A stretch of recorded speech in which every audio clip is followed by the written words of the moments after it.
murder. Sanko licky love up on the dam and the gala holla murder. Police are come and the gala holla murder. Police are come and the gala holla murder. Sanko kissy love up on the dam and the gala holla murder. Sanko kissy love up on the dam and the gala holla murder. Police are come and the gala holla murder.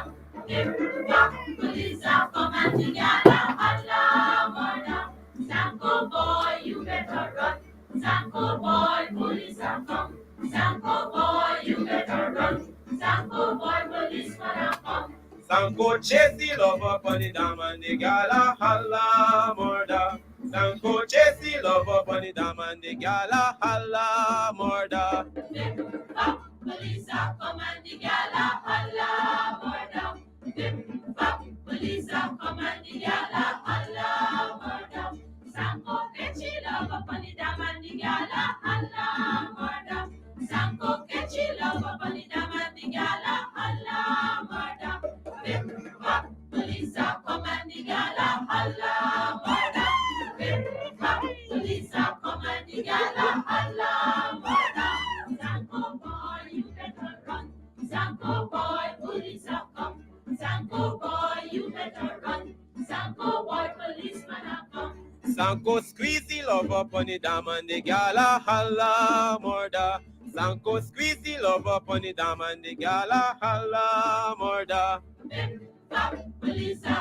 If you are looking to have your statutory declaration, affidavit of income, identity, damage or lost passport, lost license, tenancy agreement, agreement of settlement, power of attorney, last will and testament, and certification of documents, then you need to visit the Alistair Collins firm, located at the Killian Mall, 162 Lamaha Street, in Georgetown, between Camp and Waterloo Street. Alistair Collins is a commissioner of oaths and a justice of the peace. Make certain you visit him or call for more information at 649-6410 or 685-6448 or 503-1451. And there's adequate parking available. Go down to the Alistair Collins firm and have all of your legal issues settled and brought to the fore. Alistair Collins Firm. Contact them at Alistair Collins Firm. All right, hey, guess what? Good evening and welcome to Straight Up. My name is Mark Benschop. It's 3 minutes after 9 o'clock. We're going to rock and roll this evening. Get out your calculators, get out your economic books, get out whatever it is. We are going to touch on the economy.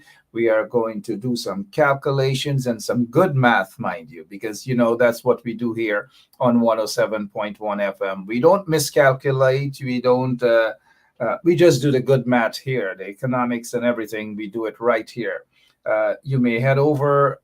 Let me just put you guys on notice that this is not the Lowdown show with Mr. Low, but Mr. Low is here today, and I've watched couple of Mr. Low talking about the economy because and the economy is going down, further down.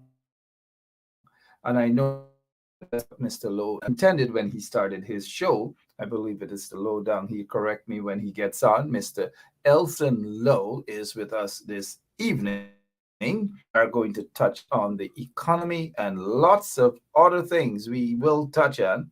But for now, let me say good evening to all of you, wherever you are. Some of you are watching us from Blackbush Polder. And don't get me wrong, folks, I'm not fixated on the quarantine, just quarantine, because I will name all the villages on the quarantine. And I know you people who are from Georgetown, well, I'm original Lindoner, but I am more fixated about things on the quarantine, so villages and so forth. Anyways, enough of that, right? I know you guys missed me yesterday, but because of the economy, I'll tell you guys, I didn't have the strength to be on with you.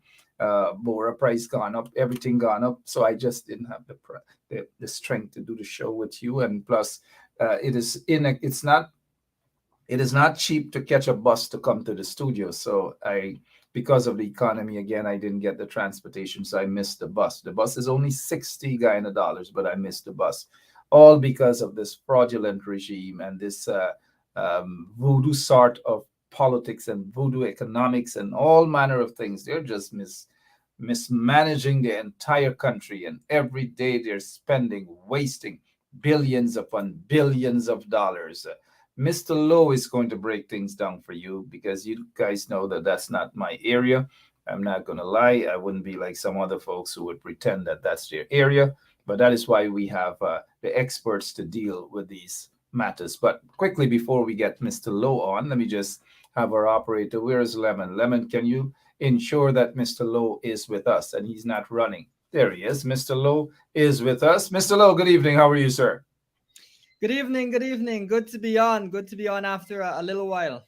Yes, after a little while, it's good to have you back with us. I see that you were busy doing your thing, which is good, but I just want the people to know that you are on. You will be breaking things down, the figures and these sort of things. We've noticed 40 something billion dollars allocated again.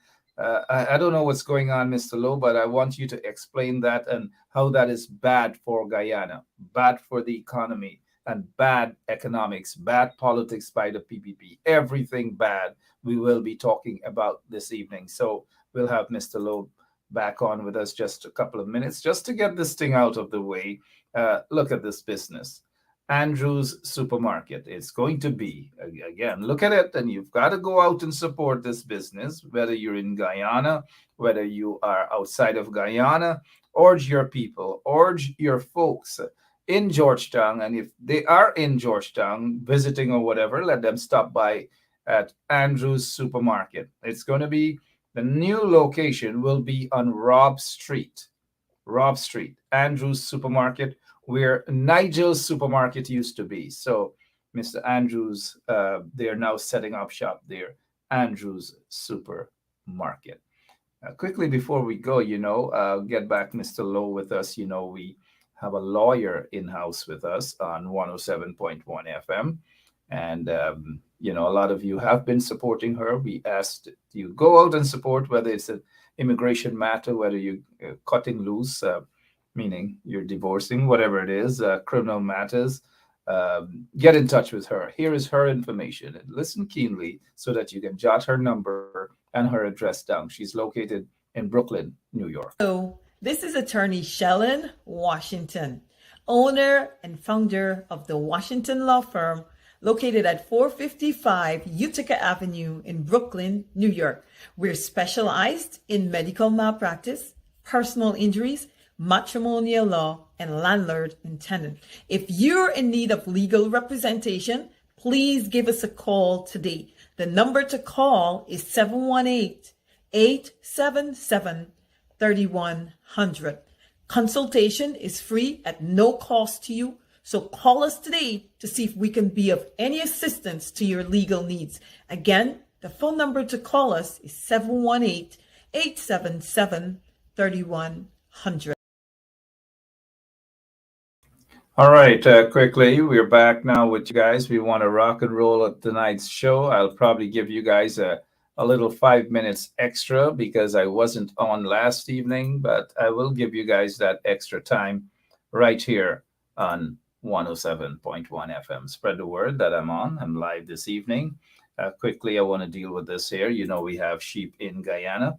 And this is what the PPP, and speaking of sheep, I'm talking about in this pen, because I noticed a couple of people peeping there. They're probably the reporters. But these black belly sheep, I almost did what Ali would have done and say sheeps, right? But these black belly sheep, look at, this is a success story. This is the sort of success stories that the PPP like. They like to boast and brag about these things. I have seen black belly sheep, in Guyana. These things have been around for a while, and I don't know why the PPP, three sheep,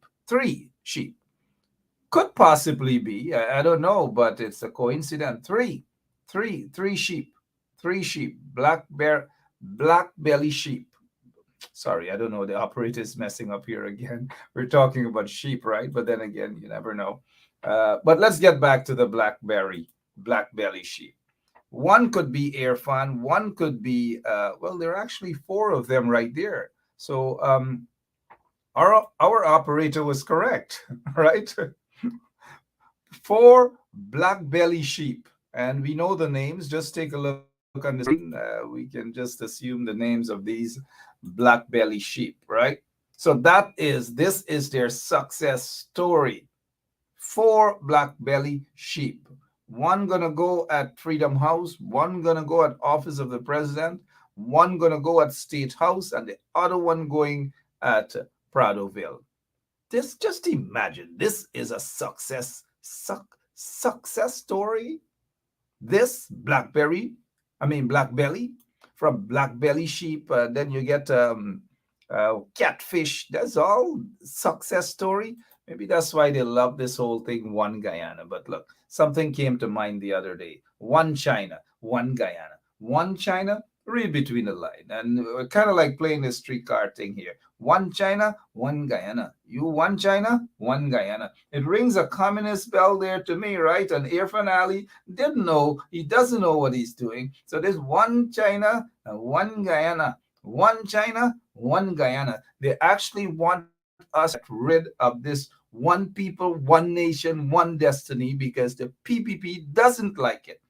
It doesn't fit into their agenda. And so they more probably discuss with the Chinese, one China, one Guyana. One China, one Guyana. We've got to stop Irfan Ali with this nonsense about one Guyana, one Guyana. But when you look how they're governing the entire country, there's no one Guyana. There's a corrupt Guyana. And it corrupt Guyana is headed by Irfan Ali, Jack Deere, and the gang. One China, one Guyana.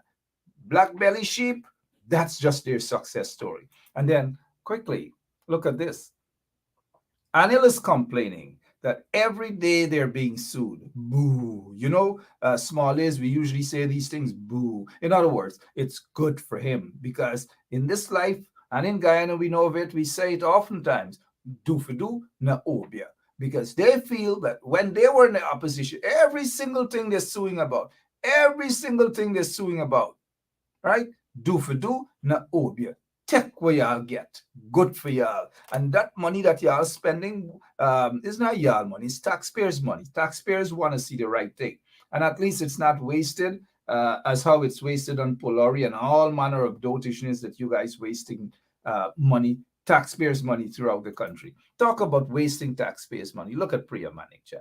This is what she's saying a big thank you. I'm sorry, I can't say it in Priya's voice. Maybe I'll ask Mr. Lowe if he can. Maybe Mr. Lowe is in the field of economics, so he's not really an actor. He wouldn't be able to do it. But I will say, in Priya's voice, saying a big thank you to the police all across Guyana who helped us and worked with us over the last 4 days. Now, look, this is nonsense. Hear why it's nonsense. She sits there pomposetting herself as the Minister of Education. She has all these police officers. They're sharing out hundreds of millions of dollars. That is what they're doing. And the police now, she grabs the police. And when I say grab, you know what I mean, to go out and waste time. Look, one of the policemen got a plastic bag in his hand. We can only assume, I don't know, it could be food, it could be lunch money, it could be something. But enough of Priya. Look at this guy running away, wasting taxpayers' money, wasting time at the Gaisuco, the Guyana Sugar Corporation. Waste of time. His name is not Elson Lowe because we know Elson is not a waste of time. If we put Elson to run the sugar industry, hey, read my lips. Elson would do a heck of a job. And now I've checked some of you out in the comment section saying handsome, handsome, handsome, handsome. I've never seen you guys put handsome, handsome, handsome any other day. Only wait until Elson Lowe is here to say handsome, handsome. But I also predict what some of you are going to say, that Elson Lowe look like Benschop. Son, I don't know. Elson, good evening to you, sir. Hi, good evening, good evening. First of all, let me say thank you to your to those commenting. Much appreciated. But it's good to be on. It's good to talk about some of these issues, which are, on the one hand, very interesting, but on the other hand, very alarming, even with the cash grants that you're bringing up there. The mere fact that people have to line up to go and collect money like that, when, to my knowledge, there exist things like wiring funds and distributing funds through MMG or other things. They prefer to have people go and physically line up there. I suppose they think the psychological effect of putting your hand on the cash is what they're going for. But that is, first of all, very inefficient, and second of all, a very antiquated, very old-fashioned way of doing it. I would think that we'd be able to move past that type of process. Not under the PPP. We can't move past that process at all. I did mention, Mr. Lowe, that they're using the police officers, men and women, to go out there and do these sort of things. What a waste of taxpayers' money all around. Absolutely. It's an absolute waste. This money could easily have been wired to people. Public servants, as an example, receive their salaries via a wire right into their bank account. So all the public servants could have been dealt with easily in that way. I think this is just a deliberate, really, policy by the PVP to try to, get as much mileage as possible from these cash grants. Even as much as these types of initiatives are nowhere near what is required, to really deal with the cost of living issues in this country and the growing inequality in the country. Growing equality in the country, cost of living indeed, but yet they come up with these cash grants. And that when they have regimes or governments, whether they're in office through questionable means and questionable circumstances, the red flag goes up whenever these cash grants are going. They're coming up with these cash grant situation to go out and have hundreds of millions of dollars in their car trunks, vehicle trunks, wherever they stock the hundreds of millions of dollars to go out and just dash out money just like that. I have never seen any other government in the world behave as how the PPP is behaving. You should know more than, of course, I'm not an economist. I'm not into economics, but even common sense, even the ordinary man, woman on the street there would see that this is a huge recipe for corruption, large-scale corruption. Break it down for us, please, sir. Yeah, well, first of all, once you're dealing with cash, there's always a question around corruption. I believe there's an ancient scholar that said that how is it possible for a fish to swim in water and not taste the water? So that is what happens when you have cash floating around the place. But more than that, I think this type of manual distribution creates a few serious problems for the way that monies are distributed. And it was, we saw this in the COVID-19 cash grant distribution, where a lot of the lowest income areas in Guyana received the cash grant very late. I always bring up the example of Sophia, which received the cash grant almost at one of the last stages of it, when really those types of those neighborhoods with lower income are neighborhoods where you'd want to see people receive relief first. They are the ones who need the relief the most.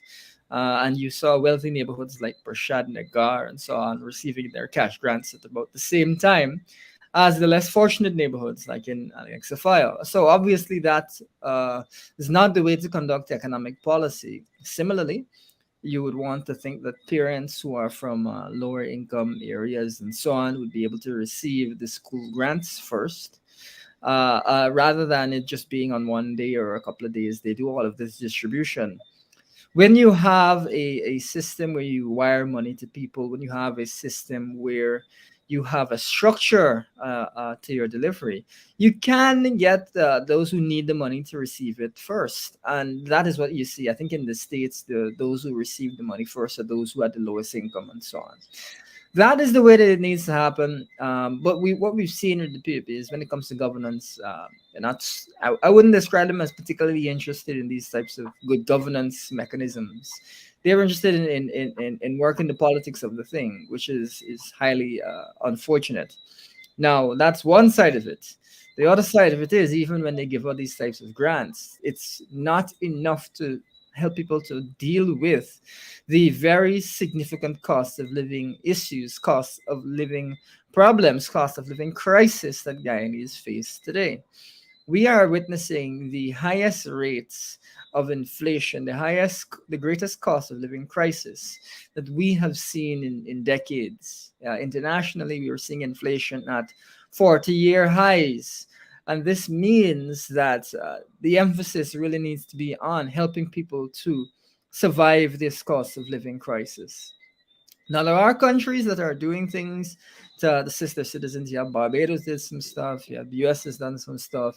You have the UK. You have France. But one of the things that I find to be most interesting, and which is something I want to ensure your viewers have a good sense of, is those countries are assisting their citizens, but those countries are not growing at the rate we are growing, which is 60% really in 1 year. We are growing tremendously quickly. We are benefiting tremendously from the high oil price. And yet, our measures to deal with cost of living have been extremely anemic. The government has done some very minimal efforts to deal with cost of living. In fact, in the national budget, we saw less than 1% of the largest budget in the country's history going towards cost of living mitigation.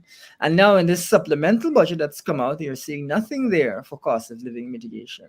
Not a cent really for direct cost of living mitigation.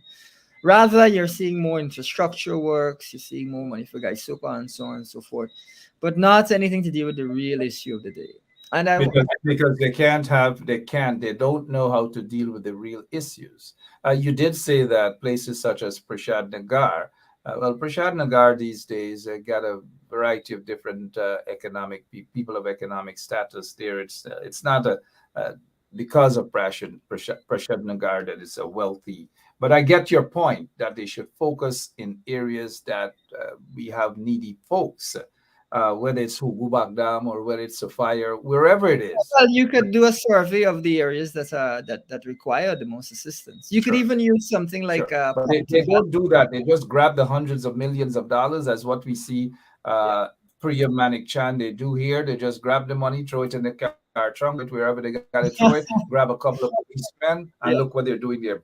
Money, look at hundreds of millions of dollars. And when you do things like this, right, guess what? The corrupt ones. I'm not saying Priya Manik Chan may have taken money and put it on the car seat, a couple of 100 million. I'm not saying that.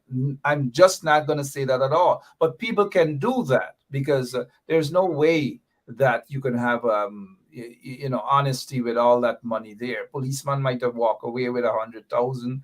God in heaven knows where he get in the black bag. God in heaven knows what Priya telling them that the trunk get. I don't know, Mr. Lowe. We have seen all these wasteful cash grants, school cash grants, now teachers, parents cash grants. Everything is cash grants, cash grants. The first set of cash grants we heard of was the COVID-19 cash grants. Hundreds of people, probably thousands of people, are still waiting to receive theirs via a pink slip. Again, break down the corruption and all these things. I'm just absolutely. Well, of course we want citizens to benefit. We're not saying that we don't want citizens to be able to access funds. What we're saying is, one, the process is pretty poor. Two, the scale is not appropriate. These are, for COVID-19 as an example, you had $25,000, but for a pandemic that lasted in excess of 2 years. So that what $25,000 can do, that's wholly ridiculous. And so that's one starting point. But on top of that, we're supposed to get an audit. We're supposed to get an audit of the COVID-19 cash grant. I haven't seen any audits laid before Parliament for proper discussion. So that, of course. Remember, Mr. Lowe, we are supposed, and you can tell us where we are. I believe last year we heard that, or earlier this year, we heard that there will be an audit for the monies presented by ExxonMobil to the regime in Guyana for reimbursement. Yeah. What's going on with that audit before we talk about the COVID cash grant Well, audit. we've what we've seen is we've seen the essentially the contract awarded for the accounting firms that have come together to audit Exxon's costs. We've seen that go out, but we haven't seen any update or any sort of communication regarding that audit, and that Does of that course. does that worry you as somebody who has studied economics? This is your Yeah, area. well, what I would have expected is to see more regular communication regarding something that is as vital as that. But But not just really, Mr. Low, not just more regular information out there. We're not getting any information at all. None. well, that's true. That's true. And I have previously called for that audit to be laid before Parliament, the parliamentary committee that deals with the Public Accounts Committee, so that it can be scrutinized, so that we can have a good sense that it is whether or not the audit is satisfactory or not. This is a vital element of Guyana's development, auditing Exxon's costs, because we've seen studies indicate that if, as an example, you didn't see improper actions in Africa, the whole continent would have developed by now. The amount of money that's been stolen through false expenses and those types of things is monumental. And I believe that there's a question as to whether as much as 900 million US, it's a $9 billion bill, I believe it is, 9 billion US bill. As much as 900 million US may go by the wayside if we don't have proper auditing. Of course, we don't know that there's been fraud in there, but you won't know unless you have a proper audit, eh? And that is indeed a great concern. But it So we has need been to see that months, later. Mr. Lowe. It has been months. People who are listening this program can just conclude that the regime, the PPP, has something to hide, and so they don't want to audit for obvious reasons. Again, corruption upon corruption. That's my way of looking at it. Well, Because you'll recall that they missed the deadline for the first audit, so there was supposed to be an audit and of the original costs, the original production costs, and they missed the deadline for that, and then they had to go back to Exxon to ask them if they could audit it because the deadline had passed. That's the type of nonsense that I had the previously. deadline didn't just pass as a matter of coincidence, Mr. Lowe. It was Yeah, yeah. Well, deliberate. I So, from a believe legal standpoint, Exxon now can simply a say, criminal well, offense. Letting those Exxon can, audit sorry, should. yeah, Yeah, Exxon can simply say now, Mr. Lowe, sorry that we spoke over each other. I give you, yeah. Exxon can simply say now there's no legal basis for an Well, audit there you go. because the There you deadline go. is gone. Yeah, there you Right. go. That's Yeah. why I've said I believe it should be a criminal offense for you not to audit Exxon. The amount of loss to the society is so much. The potential loss, rather, is so much. I mean, there's very few things that you can do as a Guyanese that will cost the Guyanese public 900 million US. There's very few things that you could do. Guyanese sometimes will focus on a man who choke and rob somebody or something, and that's terrible.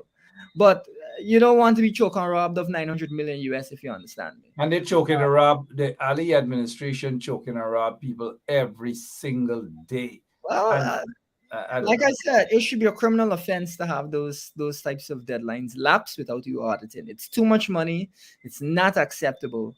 And whenever the audit does come out, it's not just, oh, the audit is there and done with that. It needs to be laid in Parliament. It needs to be scrutinized You, so that you, we can you, have confidence that it you are is. part you are part of the opposition. You do a darn good job there in keeping the nation informed about matters of this nature. But when was the last time the opposition reminded the people or the folks at Exxon that your books need to be audited? Or these individuals who are part of the installed regime, that they are deliberately trying to stymie that process? The opposition seemed to be quiet on that auditing too. Correct me if I'm wrong. We spent a lot of time and a lot of energy on the audit issue in terms of ensuring, first of all, that there was even an audit. Recall that they were really happy to let that entire thing lapse and to never treat with the issue. So it took a lot of energy and effort to get them to even do that. And as I said, I'm not just saying, oh, the audit is enough. I'm saying it is not satisfactory unless it is laid in Parliament to be scrutinized. That Has is it been asked by the opposition, anyone in the opposition? Well, I know quite a few of them have been suspended unjustifiably, but I haven't seen any such debate or topic brought up or motion for that bill, for a bill to be passed, sorry, for the Mm. discussion of that. I don't know. Has it Well, happened? You're not in that's parliament. You're not in parliament, at least not yet, but you're outside of parliament calling for that. But we're not hearing our opposition parliamentarians calling for it.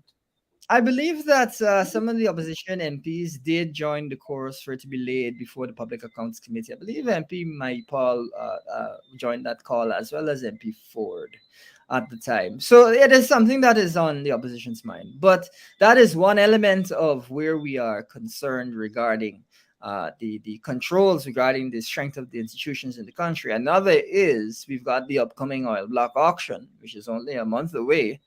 And that is one where we have said there should not be an auction unless we have clear rules, and those rules are ventilated in the public so that Guyanese can feel comfortable regarding the auction of these oil blocks. We have heard Sue, in the course of the Vice News allegations, may say, and this is something that really alarmed me, say, oh, he paid a bigger bribe for the oil company. And I'm thinking to myself, man, what oil company is Sue referring to here? This is a serious allegation, because if you've got an oil block auction coming up and you've got someone who lives in Jack Dio's house next door to him, rents from him, saying that he bribed Jack Dio for an oil company, it raises the question as to whether the oil block auction is a sham. That's why there needs to be serious investigations of these allegations. This is unbelievable. And again, it's not over 500 million. This is tens of billions of US that will be on the line in the auction of these oil blocks. It is not acceptable for somebody to come out and say, oh, yeah, I already paid a big money for oil. I have to actually pay more. And there not be an investigation, and there not be a change to the institution. So that's why we've said there shouldn't be without these investigations.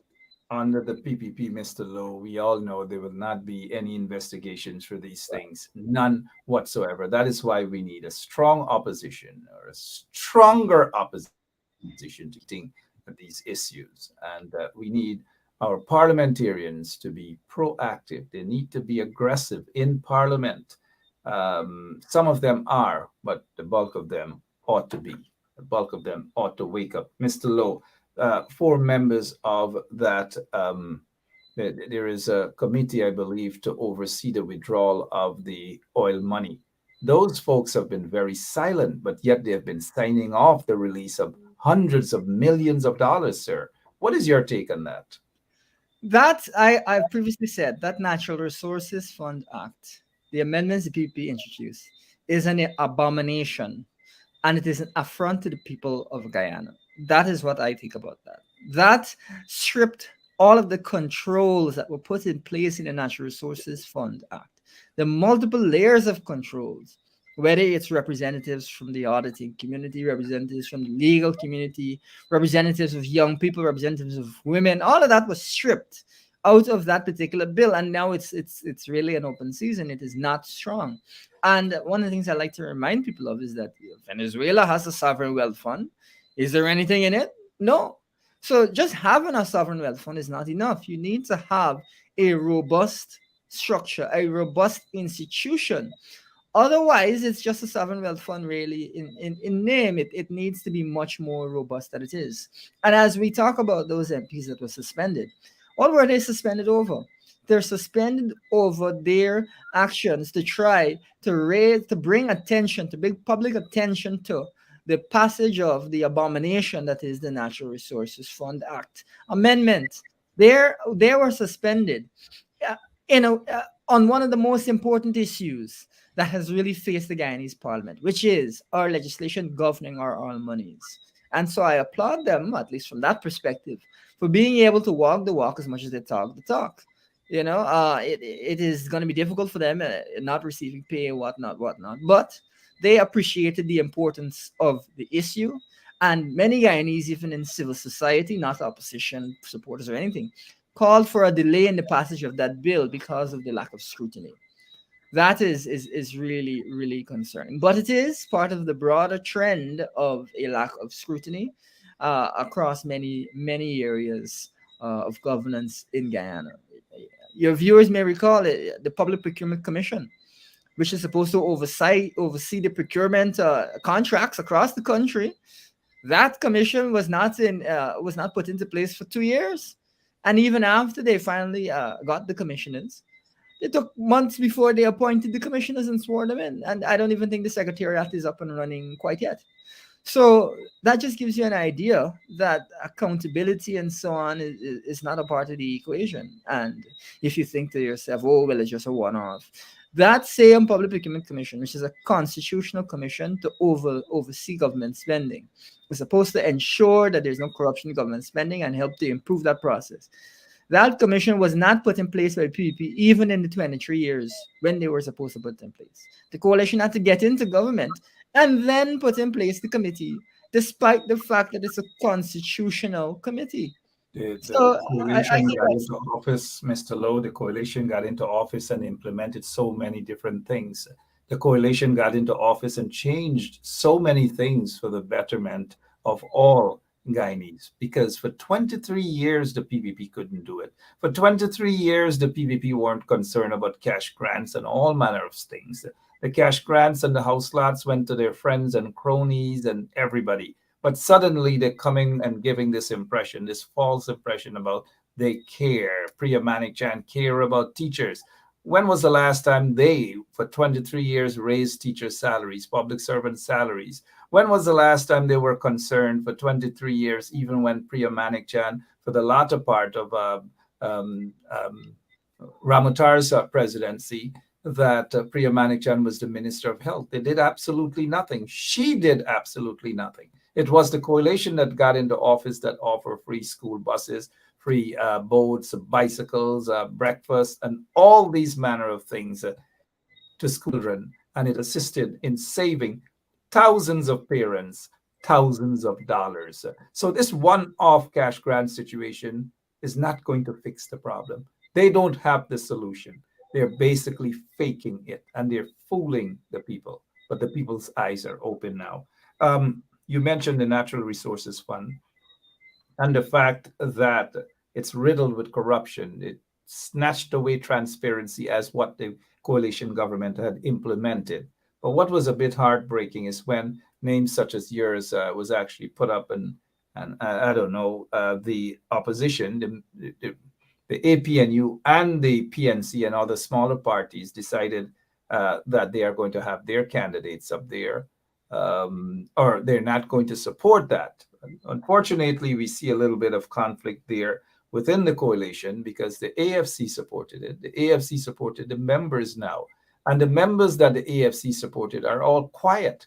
You know, sometimes I just wish that you were on that committee because you would have been making a hell of a lot of noise that we're not hearing now.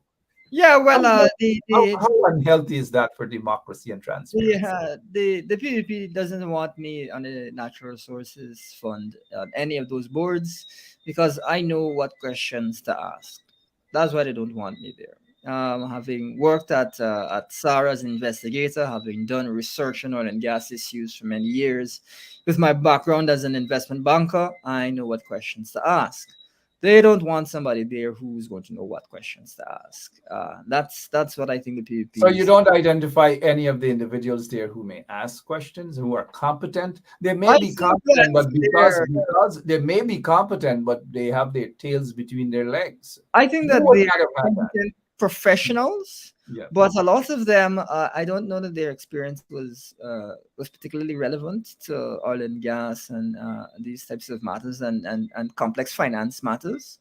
I understand that they're great professionals. I'm sure they're fine in that field. But if you're not really au fait with the issues around oil and gas, then as an example, I've researched the experiences of other countries when it comes to dealing with international institutions, investment institutions, and so on, and the problems that you may have in the form of corruption that you may come across. And often it is not what you expect.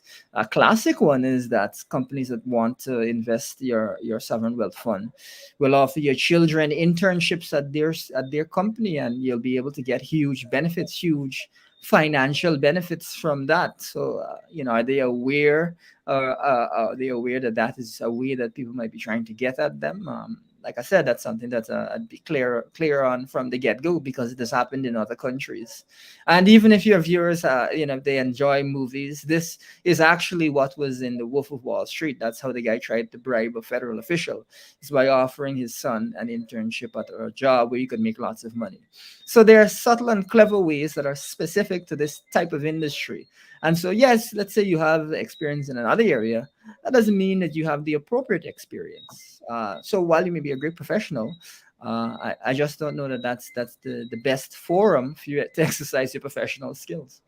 Certainly isn't the best forum. 40 minutes after 9 o'clock, Mr. Elson Lowe is with us this evening.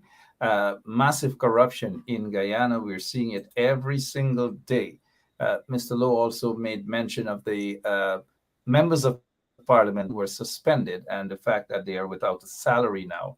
Well, so many people, thousands of people, ordinary folks, have been without a salary for a long time, and they have survived. And you can rest assured, Mr. Lowe, that those MPs will find a way to survive. Some of them have other jobs as well, but that's not the issue. I know they will survive. The people in Sophia have survived. The people in Linden, Ituni have survived, and those politicians will survive. But the manner in which they were expelled is what is important at this point in time, that I do believe should be challenged. I do believe that the court again erred. That's just my opinion, that an injunction should be filed, should have been granted, halting the suspension until the outcome of the case. But the judge said no, the suspension is going to stay in place until, to me, that came across a little bit ridiculous, but it is what it is. It's the court of law, and these things happen not only in Guyana, it happens even in the U.S. Supreme Court. But Mr. Lowe, let's touch on something that you're familiar with also. But before we get to that, I noticed there's a comment saying, Miss Richards, through her comment, is saying, breaking news, the killing is back. 2 young men was just executed a few minutes ago, was just executed. I don't know where is this. I don't know how accurate this is, but Miss Richards, I'm sure, wouldn't make such a comment knowing it to be inaccurate. But we will, if our operator can double check and check this, the news, what's happening, whether this is true, and who are these 2 young men who were just, according to Miss Richards, who were just executed. Any surprise here, Mr. Lowe, before we get to the sugar industry, about these the return of execution style killings? Well, I grew up in Guyana in an environment where you had to be scared to go outside. You had to be always wondering about whether gunmen were going to pass, and in the course of something you're going to get shot.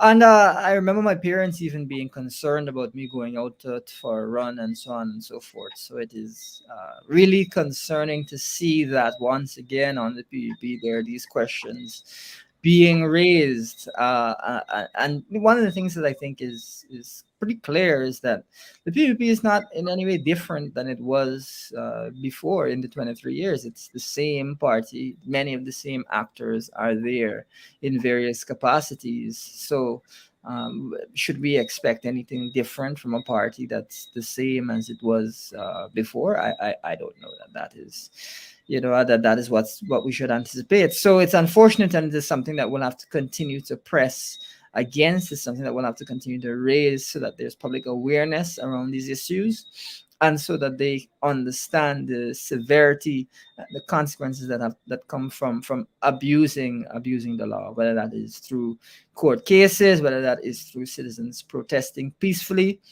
We cannot allow a return to what things were like under the 23 years that they were in office, when it seemed like anything goes was the name of the day.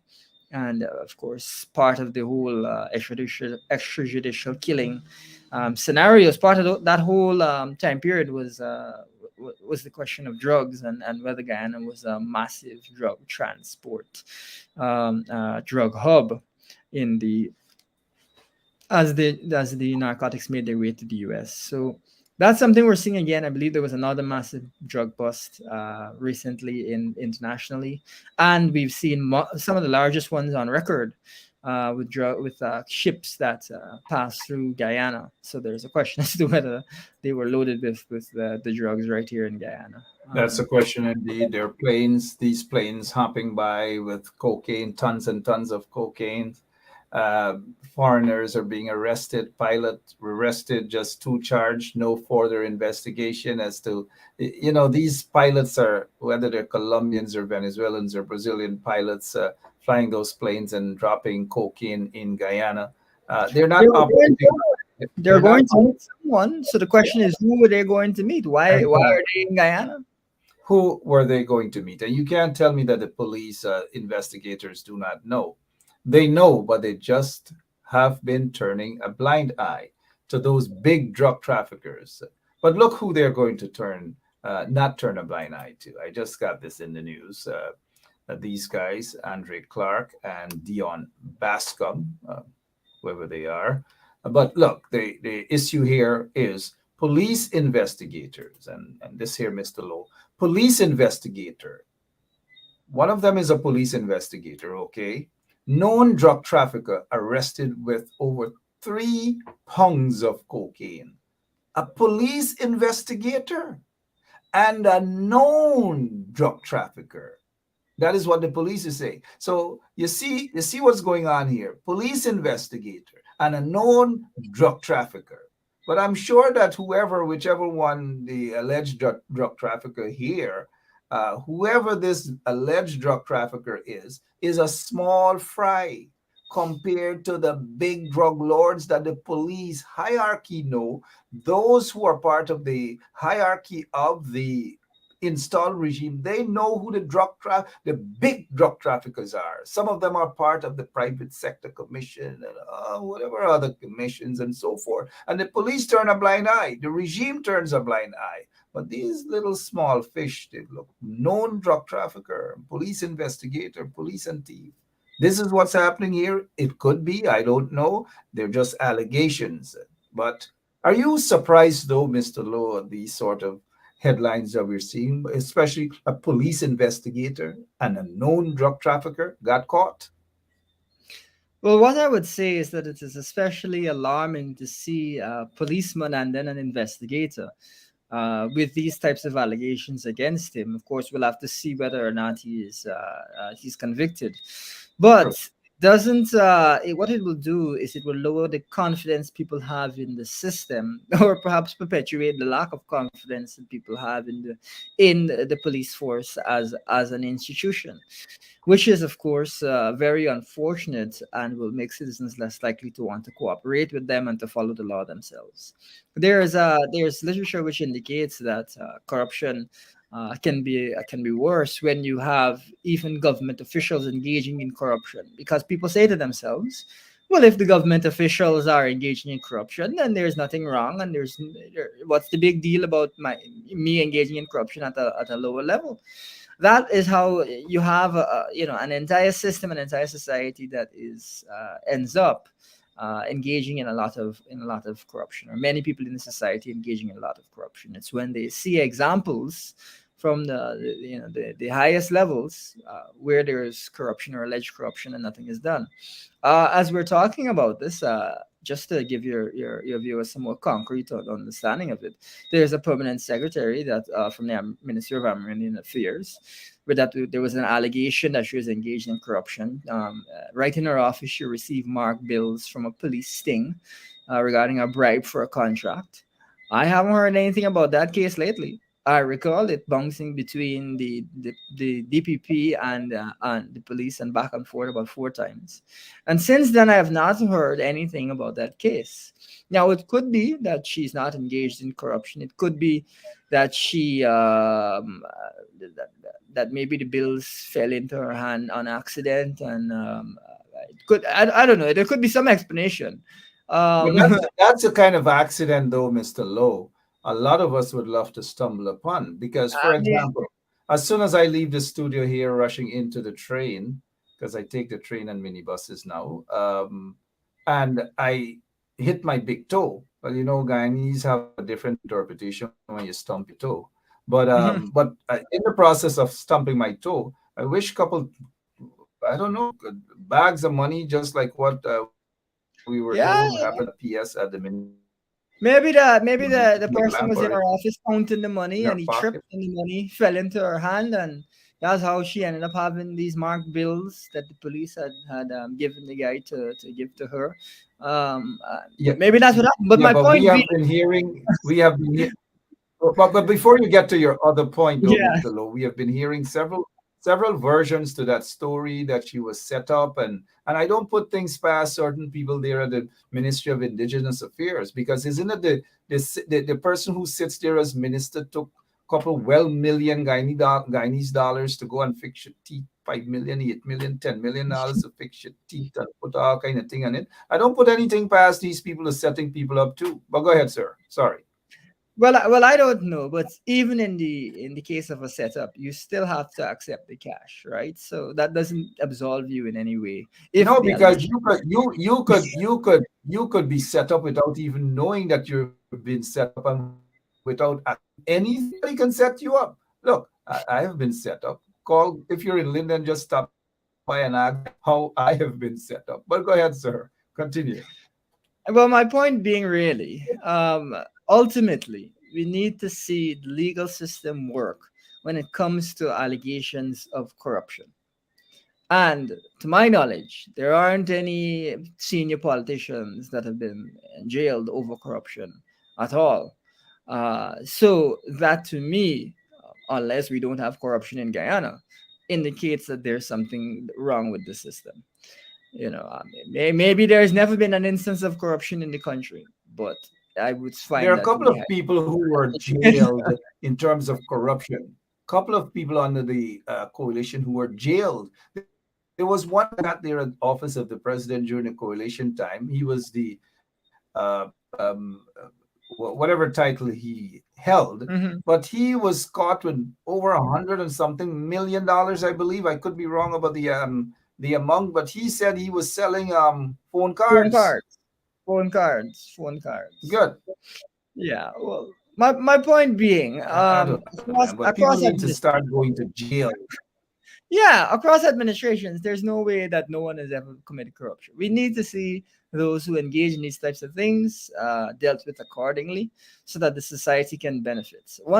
Even with Sue's allegations, it's not. I'm not sure the Guyanese really grasp the magnitude of Sue's allegations, because if true, as an example, as it concerns the Amalia Falls Hydro project, it could be that what Sue seems to be saying is that all this time that we've been talking about Amalia, the vice president has been receiving bribes. And that the reason that we're going along with this project is because he's been receiving bribes. And in fact, we had blackout today. We've had difficult times with electricity in this country with endless blackouts. It could be that the reason that we got blackout in this country is because the vice president has been accepting bribes over that project, and the funds and the focus has been on that rather than on fixing the electric grid. So we need to see an investigation, and if indeed bribes have been involved, we need to see the appropriate punishment meted out. So Yeah, while yes, don't waste your is time. We wouldn't interesting, see and that.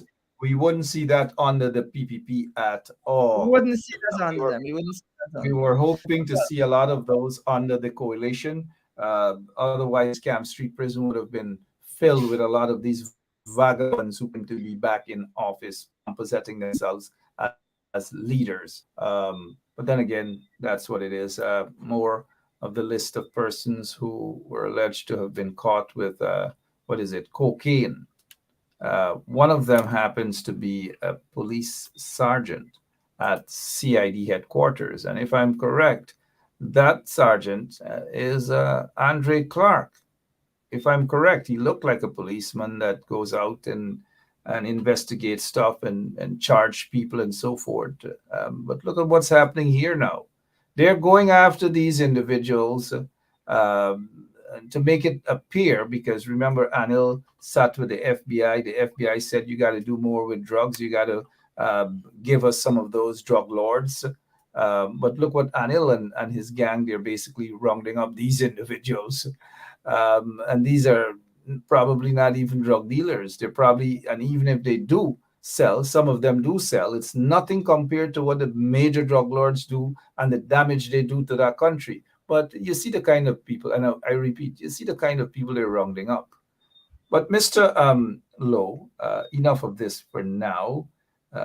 Can we go to Gaisuko? Can we talk about this guy, who is also a old QC boy, so to speak? You are a QC boy as well, old QC boy. Says Narayan Singh is an old QC boy. God in heaven knows how he ended up at QC. But what is your take on the damage being done to Gaisuko? Well, the first thing I would say is that Gaisuko has been an impossible situation for a prolonged period of time, and there's not been the appropriate efforts to move the sugar industry in the right direction. It needs much more. That's the first thing. The second thing is we've seen the coalition call for this Gaisuko CEO to go. We've seen the unions call for the Gaisuko CEO to go. We've seen workers call for him to go. I think he really should do the honorable thing and step aside and allow someone else to try and stabilize the corporation. Because the idea of it making progress, I think, is not realistic. And I would say that if you don't believe me, former President Ramatar said that he doesn't believe that the PPP is making a genuine effort to turn around the Gaisuko. So you don't have to take my word for it. You can take former President Ramatar's word for it. So as a result, I don't think that Gaisuko workers can really be optimistic on the PPP when it comes to Gaisuko. They promised to open estates. It's 2 years now. We've not seen those promises fulfilled. We've seen actually the lowest production ever in Gaisuko's history in the first half of this year, where as opposed to a rise in production under the coalition, you've seen a steep fall off in production, and a real question as to whether the corporation is going to be dissolved. It's at its lowest ebb, its darkest hour that in memory.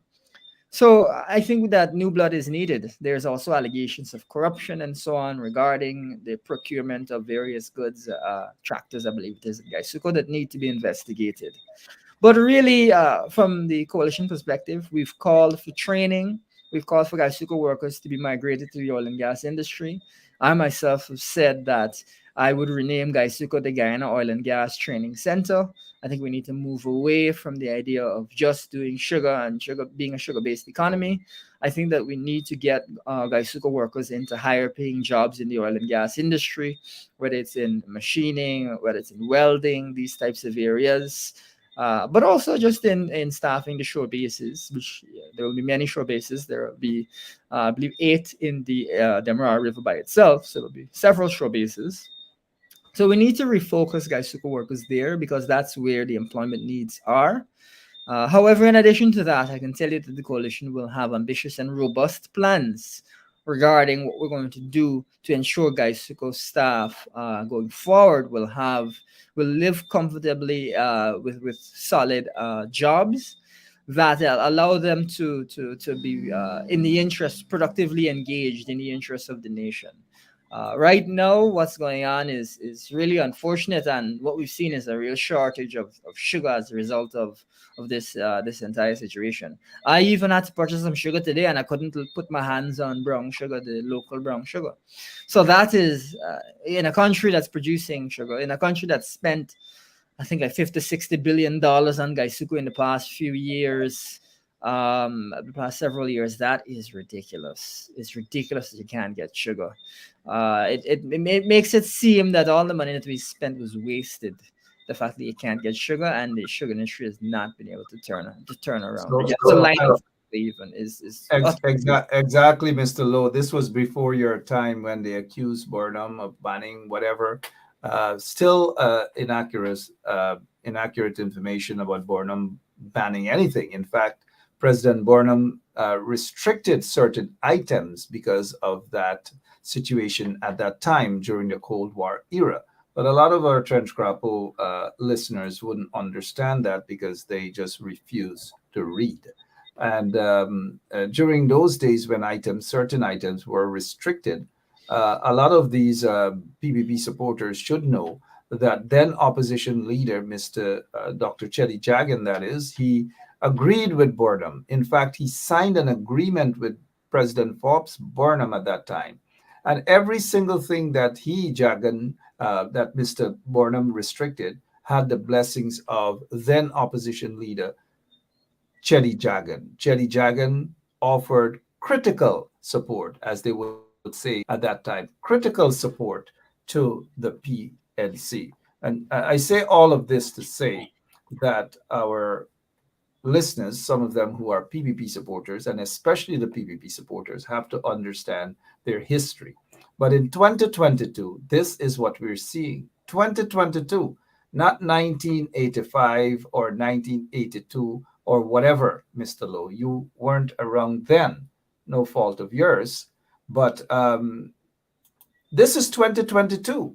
Your take on how worse things can get in the country. Well, what we're seeing, which is concerning to us economists as this unfolds, is essentially a version of the Dutch disease playing out, of the oil curse playing out, because we've seen agricultural production, that's to say rice and sugar, really fall off a cliff, and a lot of questions, and fisheries as well, a lot of questions about whether they'll recover, how they'll recover, whether workers will want to go back to those industries, their heads may be turned, whether the industries are being refocused so that they're more efficient. This is pretty classic. These are some classic examples of the oil industry crowding out other industries. So government has to make a deliberate effort to ensure that you have a diversified economy. What we've seen with Gaisuka falling off, and what we've seen with rice falling off and fisheries, is that the opposite of a diversified economy is what is resulting. Rather, the government needs to really refocus on that diversification. Otherwise, we'll become totally dependent upon oil. And as the price swings, we all know that oil prices are very volatile. You'll end up with a situation where your economy can suffer from these swings. If you have a high oil price one year and then a low oil price the other year, you can have a massive recession in the country. You can have a massive step back, because we need only look at our neighbors next door in Venezuela, whose economic contraction was the largest of any country outside of a war zone, and where people move from eating 3 meals a day to 2 meals a day. So if you don't diversify the way that you're supposed to diversify, this is what can happen. And right now we're heading in the wrong direction, because a lot of our agricultural industries are starting to suffer. What needs to happen is refocus on productivity. We have in the PNCR said that there's going to be a national focus on productivity, so that we have industries that are making money, doing well, and supporting the broader national economy, rather than just being on life support all the time, which is what's going on with Gaisuka right now, or shrinking, which is what's going on with the fisheries industry and the rice industry. That's not the way that the economy should be run. These are critical pillars of the Guyanese economy, and as a result of that, need to have the appropriate focus. And we wouldn't see that sort of appropriate focus under the installed PPP regime. They're incompetent. They're a bunch of vagabonds. Maybe that's why the FBI visited Anil to talk about extraditing a few of those PPP guys who are disguised as businessmen. And now let me say, getting back to the two persons that we heard earlier got shot and killed, according to what we're reading here, is a rush to the Georgetown, or to the hospital out in Georgetown, gunmen in a motor car pulled alongside them and opened fire at a group of men on the Melanie Public Road. The Melanie Public Road. 2 young men were this evening shot and killed. Shot and killed. Gang style killing there in Guyana. It's not, according to the report, it's not saying that they have died, but they were rushed to a hospital in Georgetown. Again, that's the situation currently in Guyana. Mr. Lowe, you guys have blackout, hours upon hours of blackout. GPL apparently is being mismanaged again. the chairman of GPL was under investigations. In fact, after he realized that he was under investigations during the coalition time in office, the chairman, Mr. Dindial, I believe, or CEO, Mr. Dindial, rushed out of the country. He was hiding somewhere in Canada or somewhere thereabouts. And as soon as the PPP were installed, he headed back to Guyana. There's no fraud charges against him any longer, no allegations against him any longer. And the PPP reinstated him at the Guyana Power and Light. I mentioned that because if you have somebody who is alleged to have been corrupt at that system, then you take them and put them back there. But when you compare GPL to when the coalition was in office, it's ridiculous to see what the PPP is doing now. And in the beginning, during our conversation, is that it's evident that the PPP doesn't care about people. They do not care about poor people or people in general. We're seeing it every single day. Mr. Lowe, as we prepare to wrap up our show this evening, is there anything that you wanted to discuss that we possibly didn't at this time? Well, one of the things is I want to emphasize to the public at large as we look at another budget being put forward, a supplemental budget being put forward, is this. We are not seeing measures to deal with the cost of living crisis in this country, broad-based measures to affect every Guyanese. We're not seeing anything near what we're supposed to see. And while, yes, there is inflation in many countries, there's cost of living issues in many countries, there are not many countries that are growing. There aren't many countries growing at the rate that we're growing, which is the fastest in the world at about 60%. In fact, from the time of the last budget. But Mr. Lowe, not to cut you, you're talking about this growing. It's not the first time. The economy is growing, is growing. Yeah. But the ordinary citizens and their pockets are getting smaller and smaller and smaller. Cost of living gone sky high. Unemployment at a level that it has never been before. But yet we keep hearing these things, Mr. Lowe, that the economy growing is it's just like a manga ball head. And every time he goes around in a village talking to the guys, he said, "Me hair growing, me hair growing, I put in coconut oil." And then you're peeping to see where the hair is. Where is this growth going, Mr. Lowe? Clear points on this. There's some clear points needed to be made. We anticipated at the beginning of this year an oil price of around $75 a barrel. It has consistently been far higher than that. So the country has been drawing in far more than we would have expected. That is what has really been going on.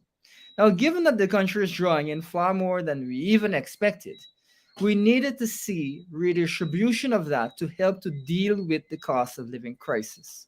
So what we've seen is massive production and increase of revenues because of all of this high oil price.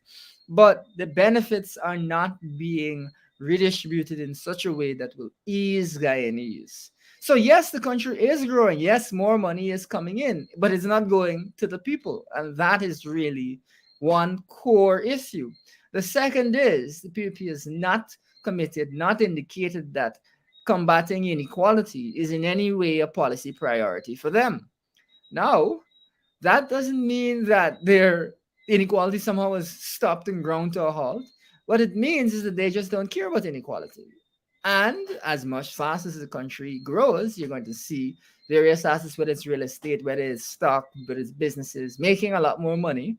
And some people getting very rich. In fact, the Guyanese stock market has increased 5 times over in only a few years. So some people are 5 times richer than they were. I don't know if you're 5 times richer than you were, but that's what's really concerning. So yes, we're seeing growth. Yes, we're seeing revenues coming in.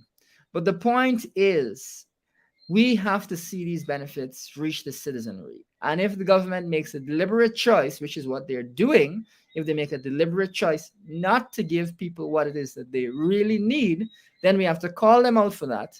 And we have to help people to understand that this is a serious problem. You cannot have the most severe cost of living crisis in 40 years across the world, be the fastest growing country in the world, have excess revenues, and then come to people with nothing in your budget to deal with the cost of living issue. It's not to say the country is broke and we're punishing and we can't do anything. we can do something, and they're making a deliberate decision not to help you. That is what I want your viewers to understand as the program closes off. That is what I want your viewers to press the administration over in the coming days and weeks, because this is the furthest thing from acceptable. This is the furthest thing from acceptable. Countries that do not have the resources, the growth, the economy, the changes that we are having because of the oil and gas industry are doing more. And yet we are just ignoring the problem as if it's not a problem. Maybe to the PvP it's not a problem. Maybe to them, in their they don't see it an issue if people are punishing in the in the country, but that's not the way that the PNCR looks at the issue. That's not the way the opposition looks at the issue.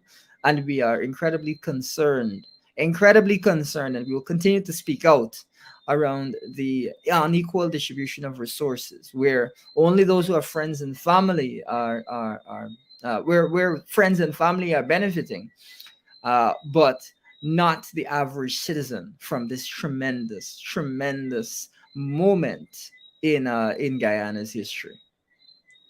Well said, Mr. Elson Lowe there, talking about friends and family. Seem to be a trend sometimes, but it's more rampant under the PPP that friends and family benefit. Well, hey, Vice President Jagdeo said, Sue is my friend. He gets all the support.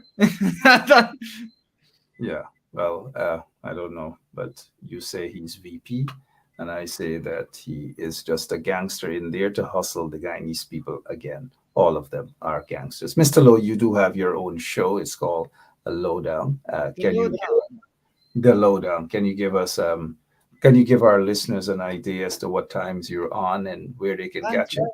Yes, so I am on all the coalitions pages on Tuesdays and Saturdays from 7 to 8, Tuesdays and Saturdays from 7 to 8. All the coalitions pages, you'll see me, see my program. We cover economics, we cover economic development. We have a youth focus as well. And I try to help people to understand the way that the economy is changing, how you can position yourself as the economy changes, and try to help people to understand the day-to-day issues as they affect you. So if your viewers can tune in, I'm sure they'll enjoy themselves. The next show will be on Tuesday. There won't be a show this Saturday, but we keep it light. We make it entertaining, but we do try and help people to understand because it's a very significant change that's going on in this economy right here, right now. All right, well said, Mr. Lowe. Hopefully, sometime during the course of the week, if you do run into these black-bellied sheep, this is what the PPP calls a success story, blackberry sheep. Mr. Lowe, thank you so much for your time. Continue the good work you're doing there, keeping us informed about things pertaining to the economy and so forth. You're doing a great job. Thank you, sir. Thank you. Yeah. All right, Elson Lowe there for you guys, and my name is Mark Benschop. I'll take my leave of absence for now, but sugar price gone sky high. We see these folks are being charged with cocaine allegations, but we're not going to see the photographs of the big drug lords and all these people splashed across the newspapers and so forth. We're not going to see that at all. So they're going to round up folks looking like these guys, right? You know what I mean? I didn't really want to say it, but I know some of you guys know exactly what I mean, right? They're going to round up these guys looking like them. And look at that young girl. I don't know what she has to do with this 3,000 pound or 3 pounds of cocaine and all these things. So they round up this girl. They round up this old man named George. They round up the guy in the green. I don't know who he is, but they rounded up these people. And then they round up a cop too. Why cops always get rounded up for something, man? Them cops in Guyana, like the allegations, mind you, but they're like everything they involve, every single thing. If you go around the cathedral right now and you start rounding up people, since sugar price gone up, right? But if you go, sorry about that. But if you go at the cathedral and you start rounding people up, you'll see how many cops are out there in the line waiting for sugar at the cathedral, mind you.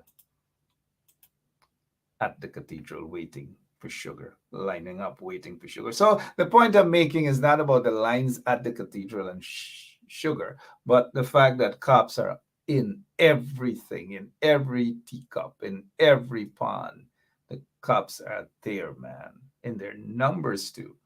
Before we go, take a look at this here. This guy's name is Raj Lekram. Raj Lekram is an APNU counselor, NDC out there in Region 6. Now, this is ticklish. Look at the bagu that this guy Raj Lekram, who is an APNU counselor, I'm told, an APNU counselor representing the APNU. And look his comment. He says, look, it's a pleasure to reach with the hero, Mr. Charandas. So, how could this guy, it's factual that this guy is an APNU counselor? Look who is the hero that they bumped into each other. I don't know. If I had my way, this guy would have had to go almost immediately. Gotta get a lot of rotten ropes like them all over the place. Gotta keep an eye out. You've just got to keep an eye out. Speaking of Barbisto, every day, well, we already went through that. He said every day the government is being sued. Boo. Good for them. But look at this now. And Angraj Kumar Indrapal called Charles. He's a sluice watchman. They claim that he drowned. He didn't. In fact, we're hearing that there's a confession from a Pandit. Pandit Seman Mikilaman, me he got an argument, me choke me dash inside. And that's it. So Pandit, namaste, Pandit heading you know where. Pandit heading to jail. Pandit is heading to jail. They had an argument. He choke a man and he dash a man. He choke a man and he dash a man inside a trench. You choke him and dash him. Right? Choke him and dash him. So Pandit, namaste. Namaste. Namaste. Quickly before we go. You guys know Tony Vera, right? Tony said that he resigned from the board of Gaisuko, and right away, the ink isn't even finished drying yet. He's talking about a third party. These guys who are talking about third party, I rather go at the cemetery and hold a press conference. Oops, that's not an original statement coming from me. But this guy here finally promised that he was going to go at the cemetery to do a press conference. These guys are a bunch of Looney Tunes, man. Looney Tunes, indeed. A bunch of jokers they are. I don't know how these jokers end up being at the helm of the country. A bunch of Paku's jokers. Oh, gosh. Anyways, don't forget this new business. Well, it's not a new business. They have the original store out in Aubrey Barker Road. They're going to have their new location. It's going to be on Robb Street, right where Nigel's supermarket used to be. Andrew's supermarket. You can't miss it. You just got to go out there and support these folks. Support them at every level. All right, for now, I've got to go. My name is Mark Benschop. I will be back tomorrow, same place, same time, right here on 107.1 FM.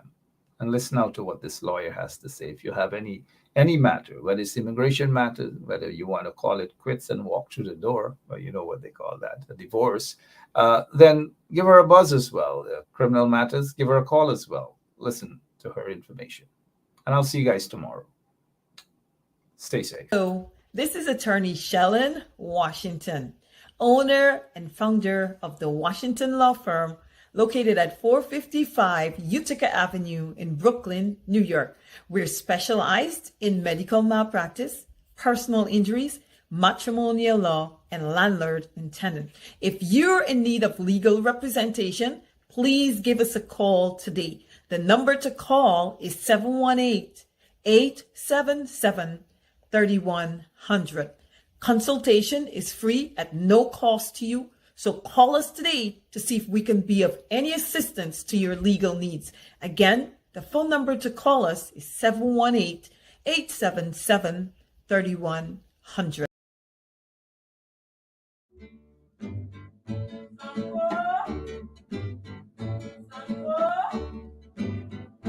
Sanko boy, you better run. Sanko boy, police are come. Sanko boy, you better run. Sanko boy, policeman are come. Sanko licky love up on the dam and the gala holla murder. Sanko licky love up on the dam and the gala holla murder. Police are come and the gala holla murder. Police are come and the gala holla murder. Sanko kissy love upon the dam and the gala holla murder. Sanko kissy love upon the dam and the gala holla murder.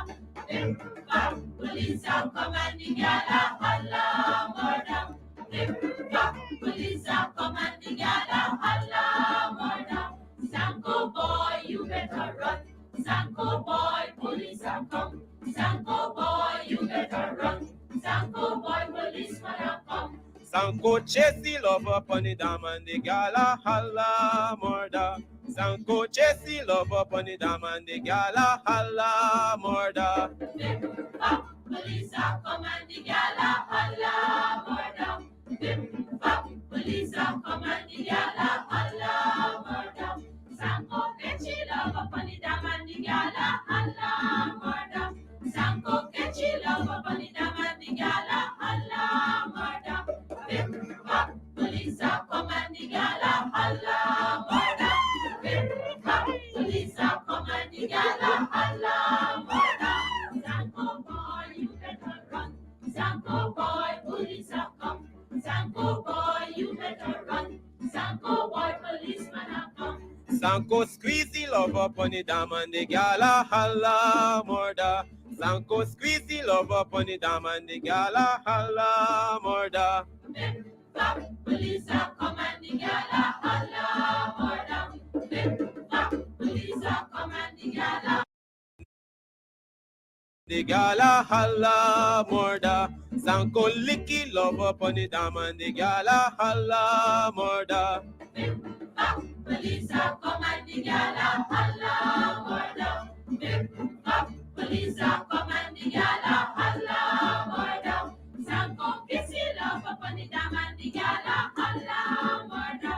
Sanko kissy love upon the dam and the gala holla murder. Police are come and the gala holla murder.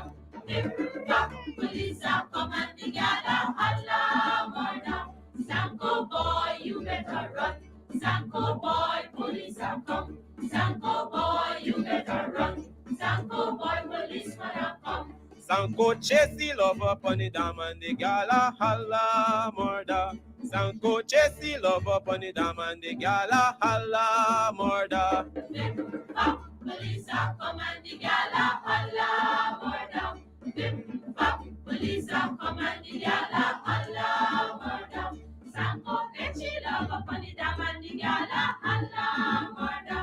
Sanko catchy love upon the dam and the gala holla murder. Police are come and the gala holla murder. Police are come and the gala holla murder. Sanko boy, you better run. Sanko boy, police are come. Sanko boy, you better run. Sanko boy, policeman are come. Sanko squeeze the love up on the dam and the gala.